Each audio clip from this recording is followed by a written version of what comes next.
Thank you for taking the time. I know we're here with less than 24, 36 hours to go. We appreciate it. Let's start with the basics. Why do you want to be a U.S. Senator? Never going to forget sitting in my office the day that this administration froze federal funds. And I'm trying to figure out how to keep WIC checks, which put food on the table for moms and babies, out the door. Trying to make sure that our federally qualified health centers don't shut down, last line of health care for people who can't get it. Trying to make sure vaccines keep going in arms. And I get a notification that after his 2 terms in the Senate, our current U.S. Senator Gary Peters is not seeking re-election. I had to ask myself, where's the fight for the public's health now? And I think it's a pretty crazy thing, but I'd be the first Democratic doctor elected to the U.S. Senate since 1969, first ever public health official elected to the U.S. Senate. And if anybody's ever wondered why the current Secretary of HHS works out in jeans, I think we all could agree we probably need a public health senator right now. But more than that, I ran for governor back in 2018, and I said something in that race I think folks weren't quite ready to hear, which is that Donald Trump is not himself the disease. He's just the worst symptom of the disease of our politics. The real disease is the system that allows big corporations, billionaires, special interests to buy and sell politicians in ways that leave them rigging the system against us. And I think right now that is only proven more true. So we're in a campaign to get money out of politics, put money in your pocket, pass Medicare for all. You have complained, and you point out on a regular basis that you're being outspent by outside groups primarily, about 12-1, but you are leading in the polls right now, or at least most of them. Why do you think that's happening? We built this campaign the old-fashioned way, brick by brick. You know, I know a lot of folks are paying attention now, got a couple days in, but they don't see the work we did 15 months ago, going to rooms big and small, sometimes with 5 people in them, to have a conversation about who we are and who we want to be, to listen and to learn, to understand, and to develop a message that is consistent and clear to what people are experiencing. Now, I ran for office 8 years ago, in effect saying the same thing, but I wanted to understand how that's showing up in people's lives now. We knew that outside money was going to try and beat me. Did the same thing back in 2018. When you're the only candidate who doesn't take corporate money, when you stand forthrightly around the idea that our money should be spent here rather than sent somewhere else, you know the special interests were going to come. Now, we didn't realize it was going to be nearly $80 million by the time this is all said and done, but we did know it was going to be something. So I wanted to be able to reach out across the state to have conversations with folks in their VFW halls, in their union halls, in their living rooms, in their basements, so that when that spending came, people could compare what they were hearing about me and they were hearing about my opponent to what they'd seen of me. And then, we kept saying the same thing. Right? People talk about authenticity like it's a style. Authenticity isn't a style. Authenticity is consistency. So I've been saying the same thing for the better part of 10 years, been saying the same thing no matter where I go in the state. And I think people understand that, and they also understand why people want to attack me. If I'm the one who doesn't take money from corporations, of course, the corporations who want to rig our system are going to try and beat me. It just validates my message. If you win, though, Republicans are going to do the exact same thing, spend tens of millions of dollars against you. As one voter said to me earlier today, if he wins, they're going to fillet him like a fish, starting Wednesday. If $80 million didn't fillet me like a fish, then why do we think their money's going to fillet me like a fish? Because you're running statewide in a broader electorate that may be skeptical of you. And so my question is, are you willing at that point in a general election to have outside groups spend money on your behalf to help you win? There is no candidate who's come through a primary with more spent against them than I will have. What tells you is that the campaign we built, the movement that we are building, is stronger than attack ads. And let's talk about Mike Rogers. This is a guy who's like generationally corrupted. He's the worst of all forms of Republican, right? He's like the worst of the early stage neocons who just wanted to, send your money to go fight a war in Iraq. And then he's the worst of MAGA because he doesn't even believe it.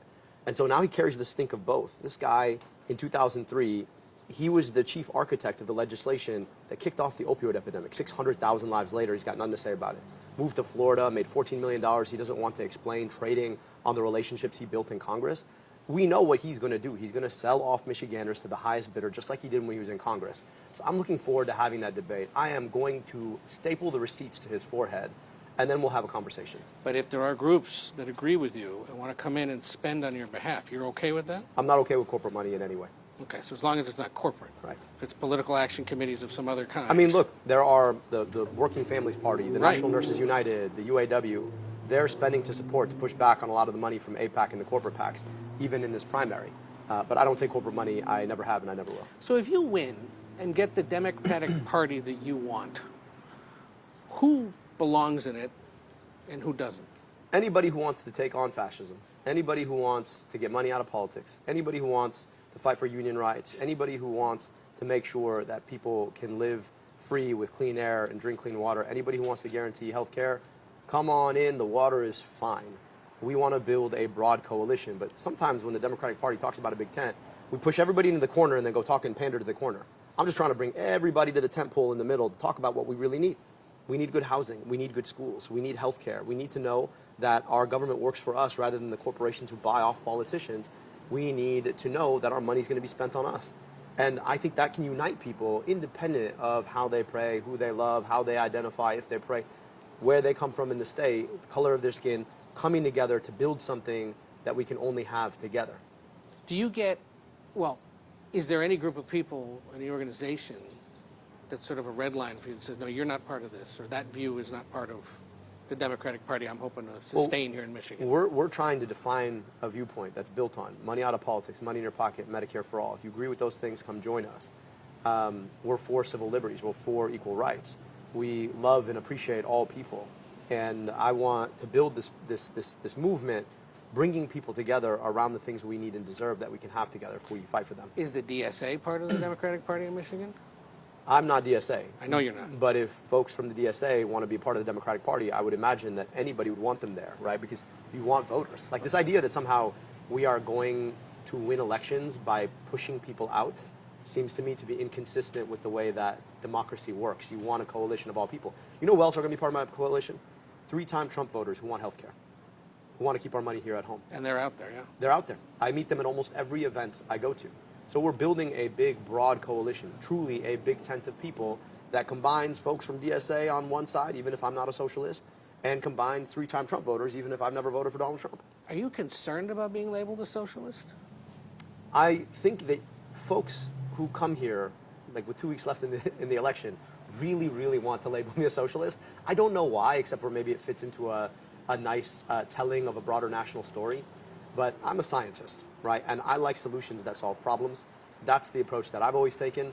I don't do ideology. I'd rather think of myself as a capitalist who actually read about capitalism, in the sense that the biggest risk to capitalism was always going to be corporate consolidation and monopoly rather than government regulation. In fact, you need some government regulation to make sure that capitalism runs well. I want to make sure that our capitalism is functional rather than allowing big corporations to buy politicians to rig the system against us. You are not a member of the Democratic Socialists of America. They did not endorse you, but we know that there are DSA members out there in this state right now campaigning on your behalf, handing out literature for you. It's a big time, my friend. And any concern, though, that they may be misrepresenting you No, and look, casting you as one of them when you say you're not? you know, it's funny, right? Democrats are so concerned about what other people say about us. And I think we just need to be more concerned about what we say about the lives of Michiganders. I want to get money out of politics, put money in your pocket, pass Medicare for all. If you want to be part of that movement, whether you voted for Donald Trump 3 times or you are DSA, come join us. You know, there's one other guy that you've campaigned with that has raised eyebrows, Hassan Piker. His eyebrows went up. Did you guys see that? That's what I said, raised eyebrows. I raised my eyebrows. Was campaigning with him a good idea? Look, I want to reach out to his viewers. He has a 3 million person platform. And there are things that Hassan and I disagree with, if you watched any of our content together. And there are things that he and I agree with on the question of whether or not we should be guaranteeing people health care or sending our money abroad to drop bombs on other people. We agree. I think we should be providing health care here. On the question of taking on the fascism of the Trump administration, we agree. We should probably take that on. On the question of building competent, functional infrastructure in America, we agree. And so why wouldn't I, just like Vice President Harris did, seek to speak to his audience? He was invited to campaign at to be at the Democratic convention in 2024. Along with dozens of other influencers like right. him, yeah. Just like I've talked to dozens of other influencers. Well, you say so I just think it's interesting that there has now been a double standard around my campaigning with him that everybody sees as this big litmus test, when nobody batted an eyelash to her having invited him to the DNC. So look, I'm going to go everywhere, talk to everyone. The same day that I campaigned with him, I also went on Fox and Friends. You know, there's a lot more I disagree with the hosts of Fox and Friends, and nobody seemed to be all that upset about that. You gave me a list of things you agree with him on. Is there anything you disagree with him on? Yeah, certainly. Look, on issues like related to China, the future of cars, we have disagreements. There's things he said that I disagree with, but there's also things he said that he disagrees with. There's things that you said I disagree with, things that you said you probably disagree with. I just think this game where we sort of police people on the worst thing they said one time out of context to try to tell us who we cannot talk to is a great way to divide a party that really needs to figure out how to build a bigger version of itself. But when he says things like he didn't have an issue with Hezbollah, that resonates more in this state than in many others. Yeah, well, look, those are things that he and I are going to disagree on. But again, the idea that somehow I am going to hold myself accountable to the worst thing he said and then not reach out to his audience, no, right? So he said things he's going to disagree with. I've said things he's going to disagree with, and vice versa. But that's how public conversation works. We have a discussion. We think about the things that we agree on and the things that we don't. And then if democracy is supposed to work like we want it to work, it's supposed to be a pathway by which we engage with different people to show them a pathway back into democratic politics. Like, I think it's worth asking ourselves, really, big picture, what is democracy for, if not to create a peaceful way to resolve our disagreements? So if there are groups of people we're just not going to talk to, like, ask yourself whether or not that's good for democracy or bad for democracy. I just think it's probably better for us to be having those conversations. And I know when I engage with him that someday some enterprising journalist like you is going to come here and ask me about an out-of-context quote that he said and say, do you agree with this or disagree with it? And the bigger question is, do I agree that the 3 million people who listen to him ought to have a pathway into their politics? Do I agree that a smart politics, a winning politics for Democrats would be reaching out to them? I do. And so whether or not he and I agree on all the things he's ever said is secondary to, are there things we agree on, and can we start engaging with folks so that they see a pathway back into democratic politics, back into voting, and back into a system where we're supposed to be able to come together and make decisions about how we want to allocate scarce resources. And you're talking to us, you've talked to him, you've talked to Fox. There's no denying that you've I go everywhere, talk to everybody. Exactly, and not every candidate does that. So I hear you on that part of it. But you can appreciate that there are some that are concerned about any Democrat spending time with someone like that, it's who says interesting. things like that. People seem inordinately concerned about the few things he said, and less concerned about the fact that our government is in a maybe, maybe not like situationship of war. And in the same period going next. that we were having that conversation, we were in the early stages of the situationship war, and every single news channel wanted to spend at least 10 minutes of an hour in a conversation about that. That's why people don't take it seriously. Because at the end of the day, there's a matter of scale, and there's a matter of consequence. And when the President of the United States says crazy bad stuff every day, and then everybody wants to be like, well, he said this one thing, do you agree with that? People, if we want to be serious, let's be serious. But this is not serious. You know that your opponent, one of her principal arguments against you is the idea that you're not going to be able to win across this big battleground state in November with your way of doing things, your beliefs, the way you've been campaigning. This is a state that voted for Donald Trump, Joe Biden, and then Donald Trump again. As you remake the Democratic Party in your image if you win, what is your message to someone who went Trump, Biden, Trump, and you want to go El-Sayed in 2026? So first, let's step back. Isn't it a funny thing to argue that this state only votes for moderates when it's voted for Donald Trump twice? Do you think he's a moderate? I don't. It may just be that this state hates the establishment on both sides and is looking for an alternative and was willing to hold its nose and vote for Donald Trump twice because at least he wasn't that. I'm offering an alternative that is not the bought-off establishment on both sides of the aisle, that's also not a narcissistic, megalomaniacal billionaire, right? And somebody who's given my life to public service to put glasses on kids and take on corporate polluters.